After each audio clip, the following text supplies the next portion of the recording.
areas of working with people who are vulnerable is looking at independence. So that is one of the hallmarks of how we work around client-centric care. So I'm just going to play a small video so you can understand what we mean by this.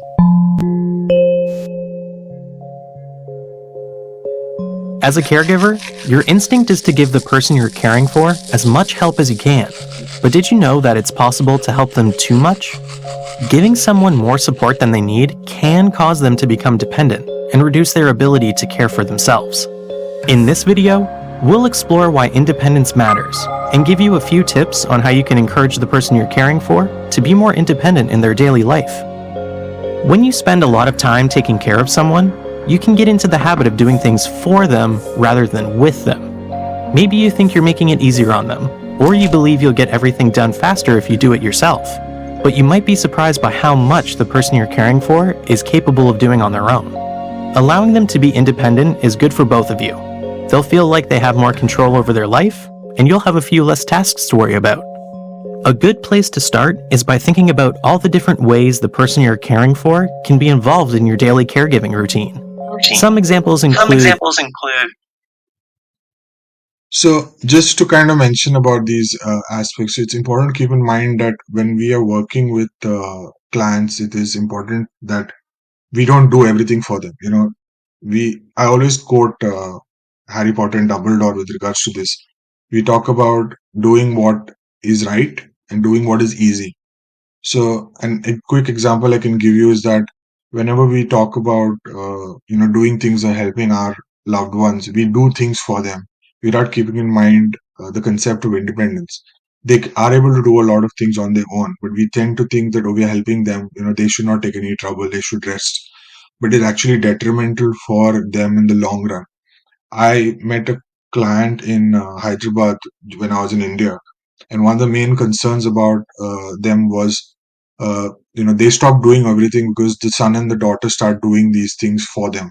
So it's important to keep in mind that the main thing that this person was going through was, I feel like I am useless. I can't do anything on my own anymore. My daughter has to open the medication things. So we gave alternatives. We said, okay, fine. He was having difficulty opening the medication. So we said, we'll just do a small cut, like, the sauce packets you have. You open them, we have the small cut. So they had a small cut because it makes it easier. So it took him a little longer time, but he was still independent in doing that. So that was that small change that we made that had a huge impact on how their bearing on their lifestyle was. So it's important to keep that in mind as well.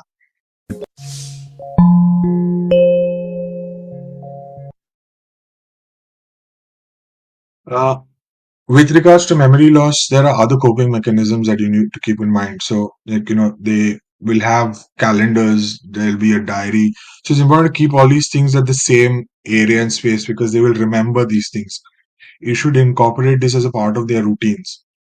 You have other things like located devices. Say they forget about, where they have kept certain things, like say the remote of the TV or the house keys. So these devices basically help them understand those things. Medication blisters can be put in place wherein you don't have to look at how many medications have to be taken with. If they remember that, Monday, Tuesday, Wednesday, they can just take the medication out for that day or that time of the day, and they can have the medication as well.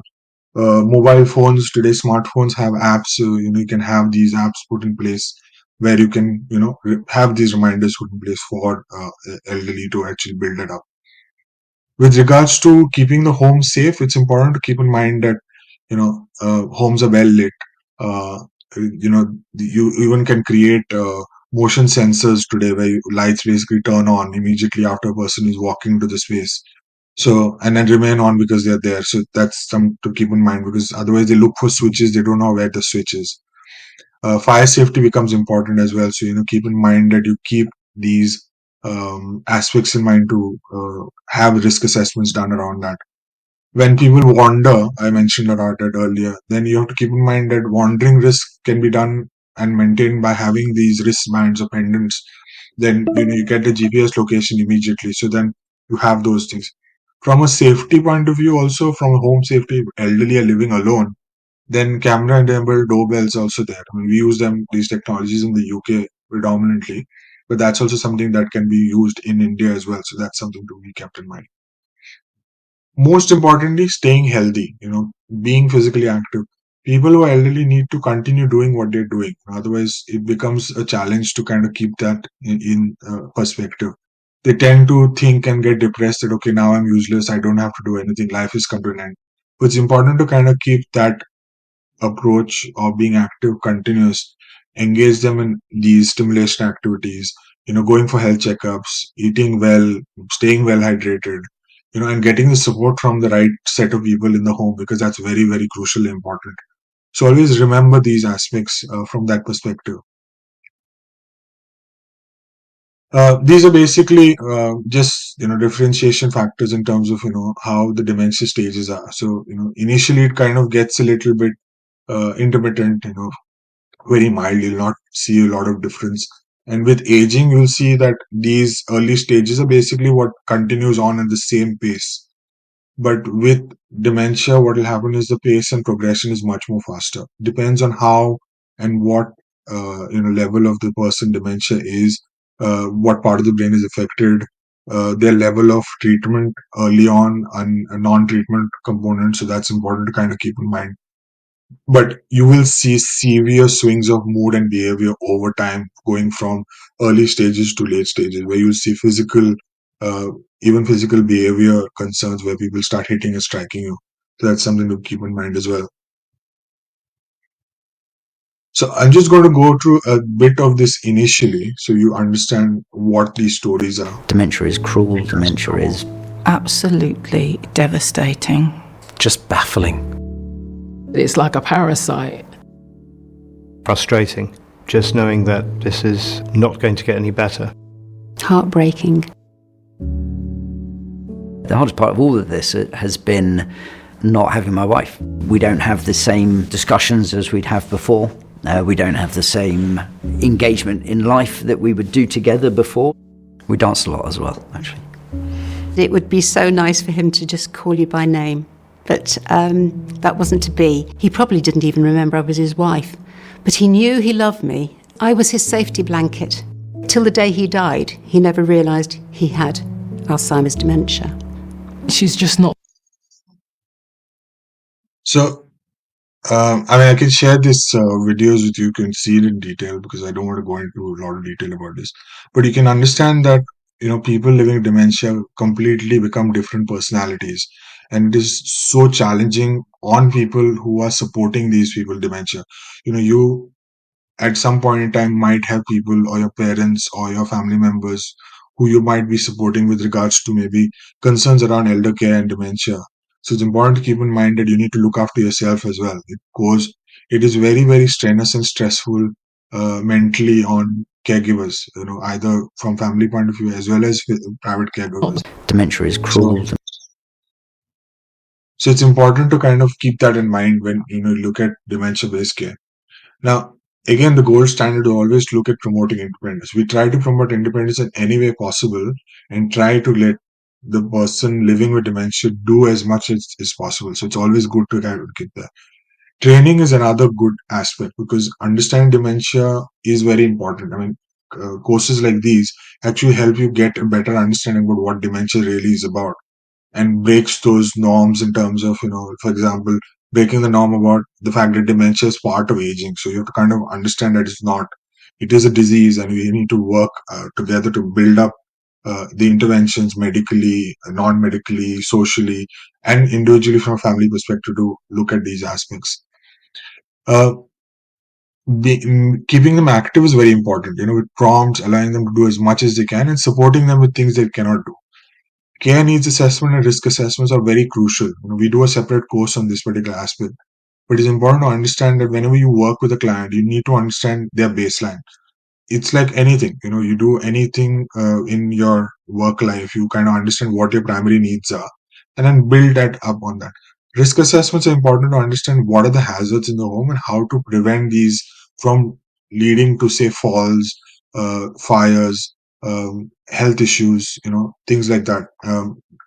Say they're not getting hydrated enough. So these aspects are important to keep in mind. Uh, Dementia-friendly environments are also very crucial. So when we do our risk assessments, we look at all these aspects. We make sure that we look at all the hazards. We have good lighting in place. Any equipment they need to use is prescribed and assessed, and then rechecked regularly. Any notification or labels are in large print so they can actually see, and it is highlighted effectively so that they can identify them. Having personal belongings around, specifically in places where they go into care homes or residential settings, it makes them feel connected to the place. It's very challenging for somebody to move out of their home space with dementia. I mean, that's something we talk in the larger training and how to kind of deal with those things, but it's important to kind of look at those. Routines should be consistent. So if somebody is doing their regular routines on a day-to-day basis, it's important to work around their routines. Changing the routines from an organizational perspective ruins everything for a person with dementia, and you'll get them getting challenging much more faster compared to this. So it's always important to understand that the care workers and the client-centric care is managed. And also keeping in mind that it's a positive and engaging environment. Empathy is important. Naturally, people have empathy, but you can also train people to be empathetic. So there is again solutions around that. Communication becomes a very crucial, important aspect, and that is something that is across the board with anything that you work with. It's important to listen and observe, be empathetic and patient with working with people with dementia, because they're not going to be responding in a normative pattern to you. Information has to be given in a very simple, non-complex way. For example, if you need to ask them to sit to stand to go to the toilet, you don't tell them to get up and come, let's go to the toilet. But you give them instructional advice where you help them first get up from sit to stand. So you give them the information about how they will kind of get up there. Because it's important, they don't understand. Cognition is an affected area, and then you will then guide them step by step. It's like training a small child to do, say, toilet training. So it seems like that, but it's something you'll do on a regular basis. You're not demeaning the person. You need to also kind of make sure that your communication is happening in a dignified way.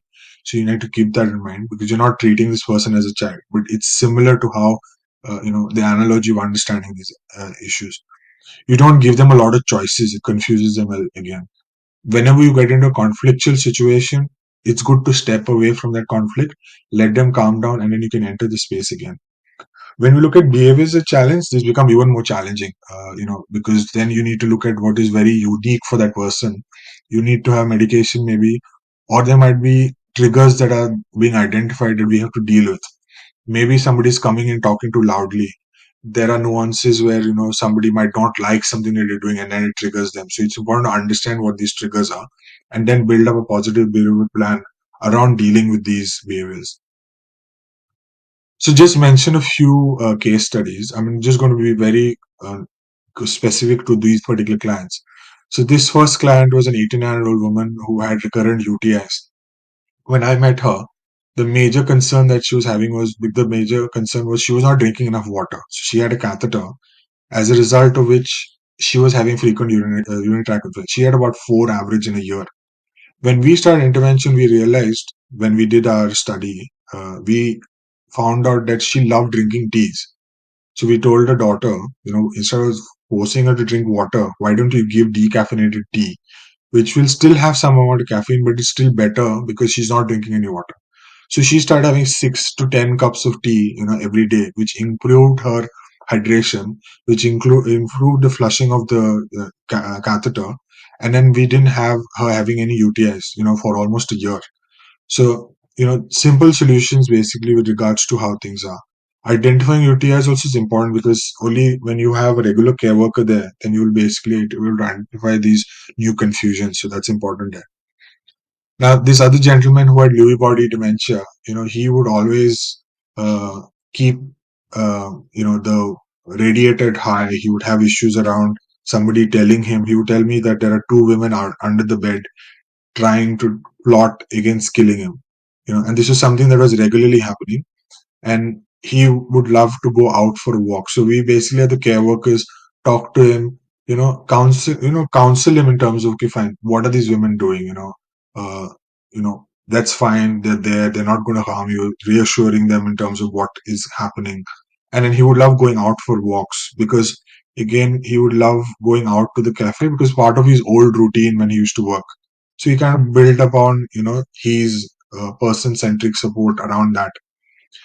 The last one is a challenging behavior client. We had this client who had issues when we would, change his pad. So he would have issues around those aspects where, every time we would basically try to change his pad, we would have concerns around these issues. So, it's important to kind of look at um, what their needs are. So when he would have challenging behavior, he would start hitting the person. So what we started doing was we started engaging his hands with activity. So we'd give him a towel and say, why don't you wipe your face?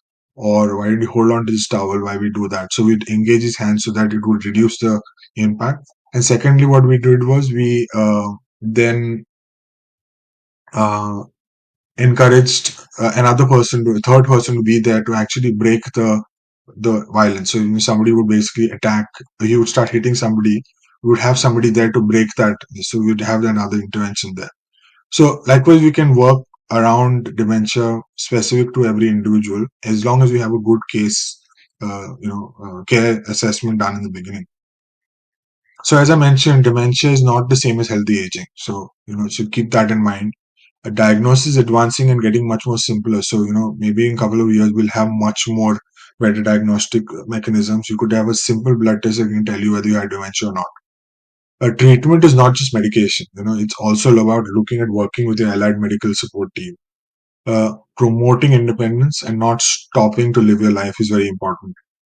Um, Being active is very, very crucial. And training in dementia is very important, both for, care workers as well as private care workers. Now, we do, in terms of our interventions, we do free consultations for anybody who will have vulnerabilities, including dementia. So, basically, we're trying to look at redefining how care is being delivered in the country. So, we have this support system. So, if you think you have anybody in your network who has dementia, Sachin has been very actively involved in that with me. So, we work together around this. So, whenever we have any need, we basically talk to somebody about these concerns. So, it's important to kind of offer that support and help. So our long-term dementia course is basically what we are going to build in on very soon. So if you are interested in it, you can register interest. It is a UK accredited certification. It's something that we are going to be launching hopefully mid-June to end of June. So we're trying to build that out accordingly.